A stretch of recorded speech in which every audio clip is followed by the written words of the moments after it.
Hello friends, मैं स्वागत करता हूं अपने चैनल पर। आज हम इस वीडियो के माध्यम से बात करेंगे कि कैसे आप अपने पोर्टफोलियो में सिल्वर के अंदर इन्वेस्टमेंट करके अपने पोर्टफोलियो की डाइवर्सिफिकेशन कर सकते हैं। जी हां, और वो भी आपके अनुसार रहेगा। कम से कम, ज्यादा से ज्यादा वो आपके ऊपर है कि वो आपको कितना जो पैसा है उसके अंदर जो है वो डालना है। इसके लिए कोई भी सिल्वर में इन्वेस्टमेंट के लिए कोई भी आपको अलग से कमोडिटी अकाउंट खुलवाने की जरूरत नहीं है। आप अपने डीमैट अकाउंट से ही जो है सिल्वर के ईटीएफ में अप्लाई कर सकते हैं। जो सिल्वर का ईटीएफ रहेगा वो सिल्वर में ही इन्वेस्टमेंट करते हैं। ठीक है, तो अभी आप देख रहे हैं जैसे ये मेरा ज़रोदा का होम पेज है। सर्च पे जब आप क्लिक करेंगे तो जस्ट आप लिखिए यहां पर आईसीआईसीआई और एसआईएल। तो जैसे ही आप ये डालेंगे तो ये ईटीएफ जो है वो आपको यहां पर देखने को मिलेगा। तो आप देख सकते हैं यहां पर 71.67 का जो भाव है इसका आज का है। 0.93% अप हुआ है ये। मतलब आज जो चांदी का भाव था एमसीएक्स में वो बढ़ा है। इसी वजह से जो ये सिल्वर का ईटीएफ है वो बढ़ा है। तो डायरेक्ट कमोडिटी में आप इन्वेस्टमेंट कर रहे हैं इस ईटीएफ के थ्रू। ठीक है, तो इसको बाय करने का बहुत ही सिंपल प्रोसेस है। जैसे आप नॉर्मल शेयर बाय करते हैं वैसे ही आपको बाय करना है। मिनिमम आप 1 यूनिट इसमें बाय कर सकते हैं। उसके बाद में आप 5 भी कर सकते हैं, 10 भी कर सकते हैं, 20 भी कर सकते हैं, 1000 भी कर सकते हैं। ये आपके ऊपर है। मेरा ये पर्सनल आपको सजेशन रहेगा कि आप अपने पोर्टफोलियो के अंदर सिल्वर के अंदर अगर अभी तक इन्वेस्टमेंट स्टार्ट नहीं किए हैं तो आप इस वीडियो के बाद जरूर और जरूर स्टार्ट करिए। चाहे 1 यूनिट लें आप, चाहे 5 यूनिट से स्टार्ट करें, बट आप स्टार्ट जरूर करें। इससे क्या होगा कि आपके पोर्टफोलियो को बैलेंस आउट मिलेगा। बेसिकली जो स्टॉक मार्केट में आप ऑलरेडी इन्वेस्टमेंट कर रहे हैं तो उसको ये हेज कर देता है। बेसिकली कमोडिटी में जो आप इन्वेस्टमेंट करते हैं गोल्ड में या सिल्वर में, तो अगर आप वैसे सिल्वर में इन्वेस्टमेंट करने जाएंगे तो या तो आप एमसीएक्स के थ्रू करेंगे या फिर आप ज्वेलर की दुकान पे जाके उससे फिजिकल बाय करेंगे। तो ये बहुत ही अच्छा प्लेटफॉर्म है, बहुत ही अच्छा तरीका है सिल्वर को बाय करने का। और अपने पॉकेट साइज के हिसाब से आप बाय कर सकते हैं। मात्र 71.67 रुपीज आपको पे करने हैं 1 यूनिट बाय करने के लिए। और आप उसको कभी भी उसको सेल कर सकते हैं। ऐसा कोई भी लॉकिंग पीरियड नहीं रहने वाला।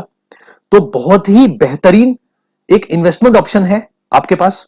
अगर आपके पास ज़रोदा का अकाउंट है तो ज़रोदा से ऐसे कर सकते हैं। अदरवाइज आप किसी भी डीमेट अकाउंट के थ्रू जो मैंने सर्च में डाला था वैसे ही सर्च में डाल के और इसको आप एज ए नॉर्मल शेयर की तरह बाय कर सकते हैं, रेगुलर बाय कर सकते हैं। और अगर बाई चांस अगर आपको कभी सेल भी करना है तो इसमें लिक्विडिटी बहुत अच्छी है, तो आप इसको मार्केट में सेल भी कर सकते हैं। मेरा पर्सनल यही सजेशन रहेगा कि अगर अभी तक आपने स्टार्ट नहीं किया है तो आप इसको जरूर स्टार्ट करें और जल्द से जल्द स्टार्ट करें। चाहे कम क्वांटिटी से स्टार्ट करें, but you have to start this particular investment into your portfolio for better diversification.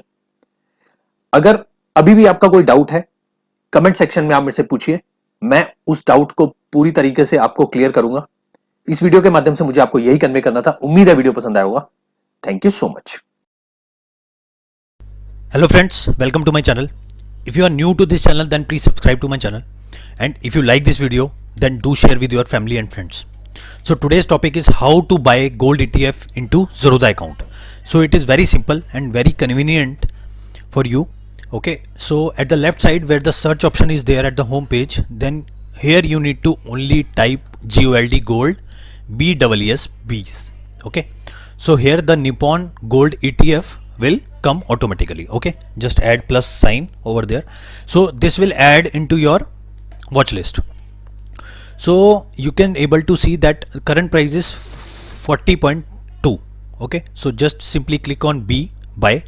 So here the very good thing is that you can start buying and put your investment into gold by only 40 rupees. Okay, so here there is no compulsion that you need to buy minimum 100 units, 200 units, 500 units. It's not like that. You can start with the single unit and multiples of 1. Okay, 1 2 3 5 10 15 17 20 50 55 according to your pocket size. Okay, so it's very good thing. If you have not started the investment into gold, then it is the best way to start. Okay, so here my recommendation to you is, whenever you see that the gold price is decrease, means this is 0.8% down, so you can add into your portfolio. So this price fluctuate according to the price of the gold in MCX. So if the price of the gold at MCX increase, then this gold B's increase, and if the MCX gold price decrease, then this price also decrease. So this is basically a digital gold for you. So there is no harm to put your small investment into this. So you can simply start into your Zerodha account by even one quantity, okay, and multiples of that. So my personal recommendation is that start accumulating gold from current price, because there are high chances that stock market may go down because it is at the peak, and if the stock markets come down, then gold price will increase. So around 2 months after Diwali season is also coming, so there at that time the gold prices generally increase. So here the opportunity to you is to buy gold at lower price, so that you get the good returns over the next couple of months. Okay, hope you like this video. If you have any doubt, do let me know in the comment section. Thank you so much.